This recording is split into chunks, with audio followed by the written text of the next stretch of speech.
There is something profoundly unsettling about watching a woman justify her boundaries. You've seen it countless times. Perhaps you've lived it yourself. A simple no transforms into a dissertation of reasons, apologies, and elaborate explanations, as if the word itself carries some inherent cruelty that must be softened, diluted, made palatable for others to digest. But when did we learn that our boundaries needed footnotes? Carl Jung understood that much of human suffering stems from the collision between our authentic self and the collective expectations that surround us. For women, particularly those who have lived long enough to recognize these patterns, there exists what Jung might call a shadow mandate, an invisible cultural programming that whispers, "Your no is not enough. You must justify. You must explain. You must make others comfortable with your discomfort." This conditioning runs deeper than mere politeness. It's archaeological, layered through generations of women who learned that their autonomy was always subject to approval, their choices always requiring external validation. The woman who says, "I can't go to dinner tonight because I'm tired," has already lost something essential. She has positioned her exhaustion as a defendant in a court where she never agreed to stand trial. Consider the psychological weight of this pattern. Every explained no carries within it an implicit apology for existing as a separate being with separate needs. It suggests that your internal experience, your fatigue, your discomfort, your simple lack of desire, is insufficient grounds for self-determination. You must provide evidence. You must build a case. You must convince others that your inner world has merit. Jung spoke extensively about the process of individuation, the psychological journey toward becoming who you truly are, separate from collective expectations. For women over 40, this journey often involves recognizing how many of their no's have been diluted by unnecessary explanations, how many boundaries have been weakened by the compulsive need to justify their existence. Think about the last time you declined an invitation. Did you simply say, "No, thank you"? Or did you construct an elaborate narrative about your schedule, your obligations, your regrets? Did you find yourself apologizing for having preferences that differed from what others wanted from you? The shadow side of feminine socialization reveals itself in these moments. We've been taught that a woman's autonomy is inherently selfish unless it can be rationalized through service to others. "I can't because I'm taking care of my mother" feels safer than "I can't because I don't want to." The first positions you as a martyr, the second positions you as a person with agency, and agency, we've learned, requires justification. But here's what Jung understood about the psyche. Every time we explain away our boundaries, we reinforce the belief that our inner experience is not valid on its own merit. We teach others and ourselves that our no is negotiable, that our boundaries are suggestions rather than declarations. The woman who has lived through decades of relationships, who has given explanations that were dissected, reasons that were challenged, justifications that were deemed insufficient, begins to understand something profound. The explanation is often what makes the boundary permeable. When you say, "I can't go because I'm tired," you've opened a negotiation. Suddenly, your tiredness becomes subject to evaluation. Is it tired enough? Couldn't you push through? What about coffee? What about just for an hour? The explanation becomes the weak point where others can insert their agenda. This is not about becoming harsh or unkind. It's about recognizing that your internal experience, your preferences, your energy, your intuition, has inherent validity that doesn't require external verification. Jung called this the development of the authentic self, the part of you that exists independent of others' approval or understanding. The mature woman begins to understand that explaining her no often stems from an unconscious belief that she owes others access to her decision-making process, that her autonomy is somehow incomplete without their comprehension or agreement. When was the last time you said no without feeling compelled to build a case for your own inner experience. This recognition marks the beginning of a profound shift from seeking permission for your boundaries to simply having them. There's a particular kind of power that emerges when a woman learns to let her no stand alone in the space between words. It's not the power of dominance or control, but something far more profound, the power of complete presence with her own decision. Jung understood that true authority doesn't announce itself, it simply exists. When you observe someone who has integrated their authentic self, you notice something striking. They don't feel compelled to fill every silence with justification. Their boundaries exist like natural laws, not because they're harsh, but because they're simply true. The psychological impact of a contained no reverberates in ways that most women don't initially understand. When you say, "I won't be able to join you," and then remain quiet, something remarkable happens in the space that follows. The other person is forced to encounter your decision as a complete entity, rather than as the opening statement in a negotiation. This silence is not passive, it's profoundly active. It's the silence of a woman who has learned that her inner experience doesn't require external validation to be real. Jung spoke of this as the development of what he called psychological sovereignty, the capacity to exist as a complete being without needing others to understand or approve of your choices. Consider the energetic difference between these two responses. "I can't go to the party tonight because I've had such a long week and I'm really exhausted, and I promised myself I'd stay in, and I feel terrible about missing it. But I just can't handle being around people right now, and I hope you understand." Versus, "I won't be able to make it tonight." The first response scatters your energy across multiple justifications, each one a small leak in your psychological container. The second response holds your energy intact. It communicates something essential. This decision comes from a centered place, and it doesn't require your participation in dismantling it. The silence that follows a clean no creates what Jung might call sacred space, a moment where your boundary can be received and respected rather than analyzed and challenged. When you don't rush to fill that space with explanations, you're communicating something profound about your relationship with your own authority. This isn't about being cold or dismissive.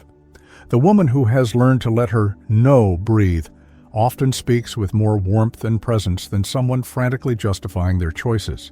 There is something deeply attractive about someone who is comfortable with their own decisions. It suggests an inner stability that doesn't depend on external approval. The archetype Jung called the wise woman embodies this quality. She doesn't explain herself not because she's superior, but because she has learned that her inner knowing doesn't require external verification to be valid. Her silence after no isn't empty. It's full of self-respect. Many women discover that their fear of silence after saying no stems from an unconscious terror of being misunderstood or disliked. But here's what Jung understood about human psychology. People respect boundaries more when they're presented as facts rather than as arguments. The explanation often invites the very challenge you're trying to avoid.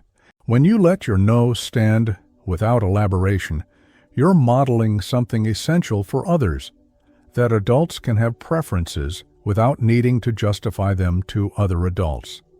This creates a different kind of relationship dynamic, one based on mutual respect for autonomy rather than constant negotiation of boundaries. The psychological relief that comes with this shift is profound. Women who learn to embrace the silence after no often report feeling more energized, less anxious, and more present in their relationships. They're no longer spending emotional energy defending their right to have preferences. This silence also serves as a natural filter. Those who can receive your no with grace and respect reveal themselves as people capable of mature relationship. Those who push against the silence, who demand explanations or try to negotiate your boundaries, show you exactly who they are. Jung believed that individuation, becoming who you truly are, requires learning to tolerate others' discomfort with your authenticity. The silence after your no becomes a practice in this tolerance. You learn that you can remain centered and kind even when others are uncomfortable with your boundaries. What would change in your life if you trusted that your no was complete exactly as it is? The woman who has learned to let silence hold her boundaries discovers something remarkable. She becomes more magnetic, not less. There's something deeply attractive about someone who is comfortable with their own authority.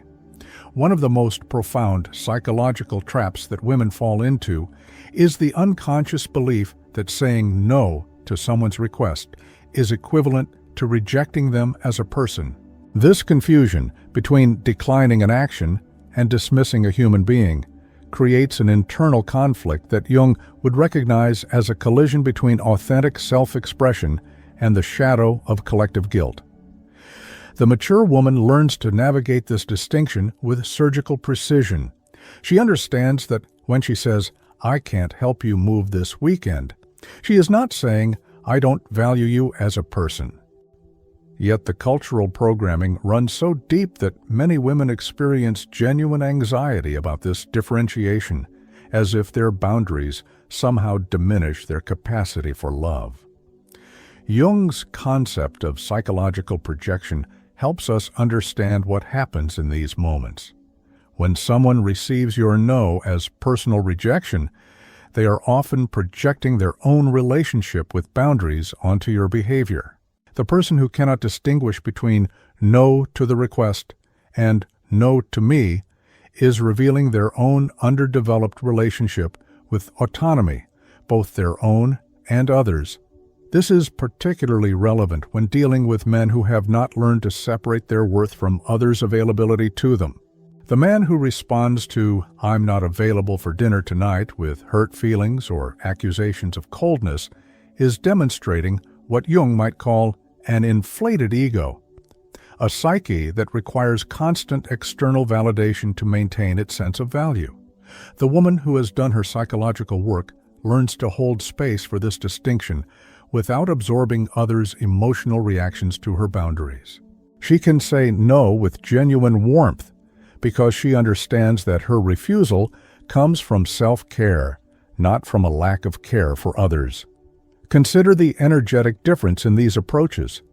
The woman trapped in the refusal, rejection, confusion might say, "I'm so sorry, I wish I could help, but I just can't. I feel terrible about this. Maybe I could do something else instead. I hope you don't think I don't care about you." The individuated woman might say, "I won't be able to help with that, but I hope your move goes smoothly." The second response maintains connection while preserving boundary. It doesn't apologize for having limits, nor does it overcompensate with alternative offerings. It simply acknowledges the request and states the reality without drama or excessive emotional labor. Jung understood that healthy relationships require what he called differentiation, the ability to be close to someone while remaining a separate person with separate needs. When you can say no to someone's request while maintaining genuine care for their well-being, you're modeling mature love, love that doesn't require self-abandonment to prove itself. This differentiation becomes particularly important in romantic relationships. The woman who cannot say no without feeling like she's being cruel often finds herself in relationships where her boundaries are constantly tested. She inadvertently teaches others that her limits are negotiable because she herself treats them as acts of aggression rather than acts of self-respect. The psychological freedom that comes with mastering this distinction is profound. When you truly understand that your no to a request is not a commentary on someone's worth, you can decline things with genuine peace. You're not carrying the additional burden of managing others' emotional reactions to your autonomy. Jung's process of individuation requires learning to tolerate others' discomfort with your separateness. Some people will interpret your boundaries as rejection, regardless of how kindly you present them. This says nothing about your character and everything about their own relationship with autonomy and self-worth. The woman who has integrated this understanding often finds that her relationships actually improve when people know that your yes is genuine because your no is also genuine. They trust your responses more deeply. They don't have to wonder if you're saying yes out of guilt or obligation. There's also something deeply attractive about someone who can maintain warmth while holding boundaries. It suggests an inner security that doesn't require constant validation or approval. This kind of emotional maturity naturally draws healthier people into your orbit while creating natural distance from those who cannot respect autonomy. The key is learning to communicate your care for the person separately from your response to their request. "I care about you and I can't do this" becomes a complete statement that honors both your relationship and your limits. When was the last time you said no to someone's request while feeling completely at peace with your care for them as a person? This integration, being able to refuse without rejecting, marks a crucial stage in psychological development. It's the difference between reactive boundaries and conscious boundaries, between guilt-driven responses and centered choices. There exists a profound psychological shift that occurs when a woman realizes she doesn't need anyone's permission to have boundaries, nor does she need anyone's understanding to maintain them. This realization often comes later in life, after years of exhausting herself in the futile attempt to make others comfortable with her autonomy. Jung spoke of individuation as a process of psychological birth, the emergence of your authentic self from the collective expectations that have shaped you. For many women, this birth happens precisely when they stop trying to convince others that their boundaries are reasonable, justified, or understandable. The energy drain of constant explanation is something most women don't recognize until they stop doing it. Consider how much psychological bandwidth you've spent crafting the perfect response that would make your no palatable to others. How many hours have you lost rehearsing explanations, anticipating objections, preparing defenses for choices that were already made in the quiet wisdom of your own heart? This compulsion to convince reveals a deep-seated belief that your inner experience is somehow insufficient, that your preferences, your energy levels, your intuitive responses to situations require external validation to be legitimate. Jung understood this as a symptom of what he called psychological colonization, when the collective voice becomes so loud that you can no longer hear your own. The woman who has learned to let her no stand without requiring others' comprehension discovers something remarkable. Most people actually respect boundaries more when they're presented as facts rather than as arguments. The explanation often invites the very resistance you're trying to avoid. When you say, "I won't be able to attend because I need some quiet time this weekend," you've opened a negotiation. Suddenly your need for solitude becomes subject to evaluation. Couldn't you get quiet time another day? What about just stopping by for an hour? Wouldn't you feel better if you got out of the house? But when you say, "I won't be able to attend," and then remain peacefully present with that statement, something different happens. The other person encounters your boundary as a complete reality rather than as the opening statement in a debate. This shift creates what Jung might call psychological sovereignty, the capacity to exist as a complete being without needing others to understand your internal processes. It's not about becoming isolated or dismissive. It's about recognizing that your inner world has inherent validity that doesn't require external verification.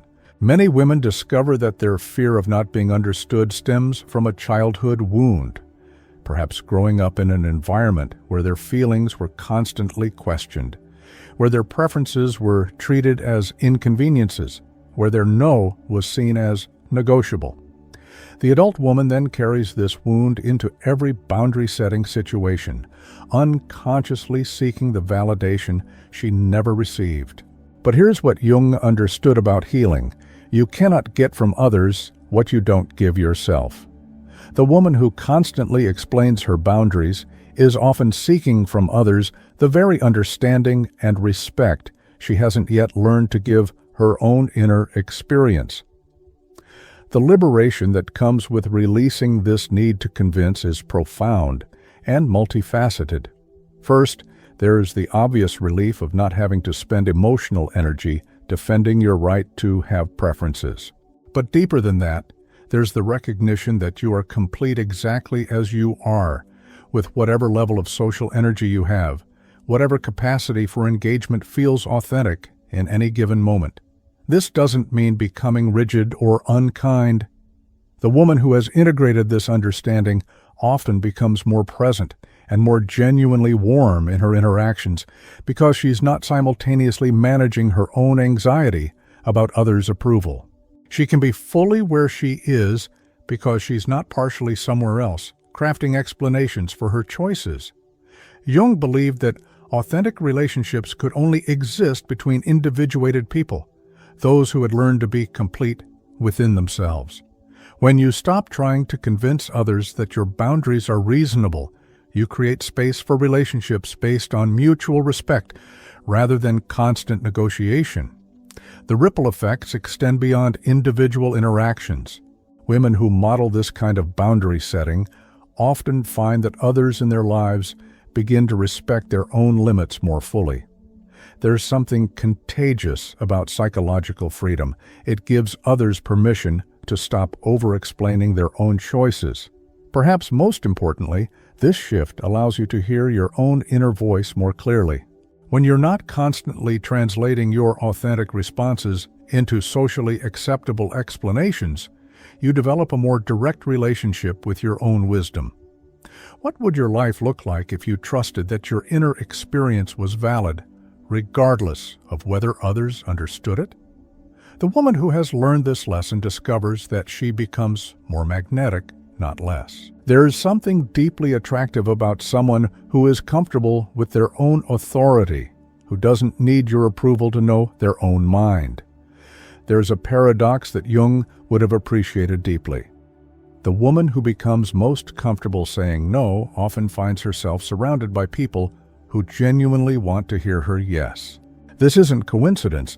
It's the natural result of what happens when someone learns to honor their own boundaries so completely that their presence becomes a gift rather than an obligation. The transformation from apologetic boundary setting to sovereign self-respect creates what Jung might call psychological magnetism, an energy that draws others not through need or manipulation, but through the simple power of authentic presence.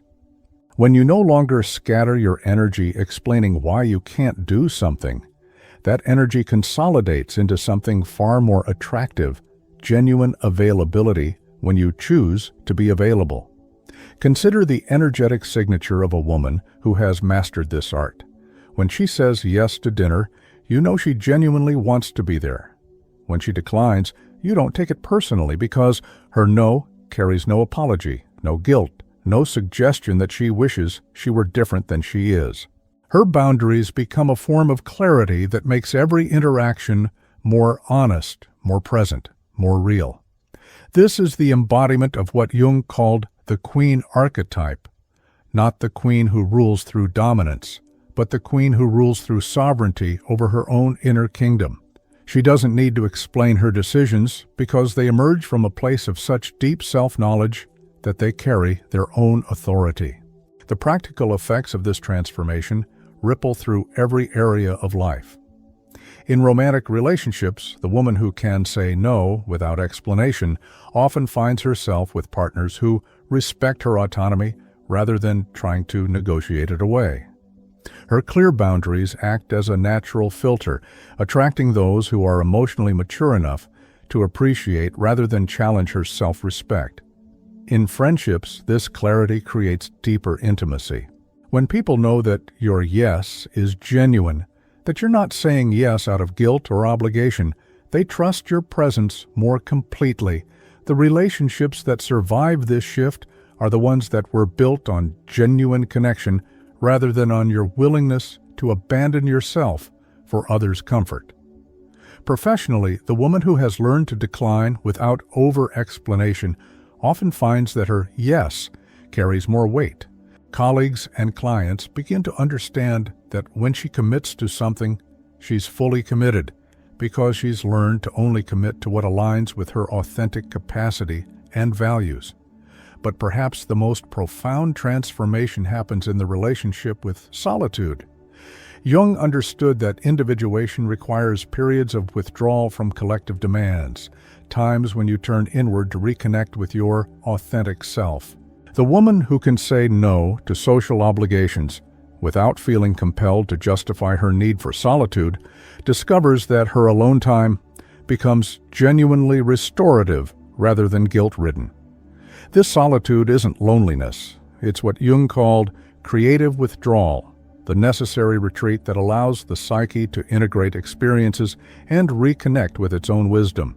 When you can choose solitude without apologizing for it, you begin to understand that your capacity for genuine connection with others is directly related to your capacity for genuine connection with yourself. The magnetism that emerges from this integration isn't about becoming more attractive to everyone. It's about becoming more attractive to the right people. Your clear boundaries naturally repel those who are looking for someone to manipulate or control, while drawing those who appreciate authenticity and emotional maturity. Jung spoke of the individuated person as someone who had learned to live from their own center rather than from the expectations of others. The woman who can say no without explanation has found this center. She's learned that her worth isn't determined by her availability to others, but by her faithfulness to her own authentic nature. This doesn't mean becoming selfish or uncaring. In fact, the opposite often happens. When you're no longer depleting yourself through constant overgiving and over-explaining, you have more genuine energy available for the people and causes that truly matter to you. Your generosity becomes a choice rather than a compulsion. The final paradox is this: the woman who needs the least from others often receives the most. When your no is clean and your yes is genuine, people begin to trust that your presence in their lives is a choice rather than an obligation. This creates the foundation for relationships of genuine mutuality rather than unconscious transaction. Jung believed that the goal of psychological development was not to become perfect, but to become whole, to integrate all aspects of yourself, including your capacity to say no with the same grace with which you say yes. The woman who achieves this integration discovers that her boundaries aren't walls that separate her from love, but bridges that connect her to relationships worthy of her authentic self. What if the no you've been afraid to say without explanation is the very boundary that would transform your life?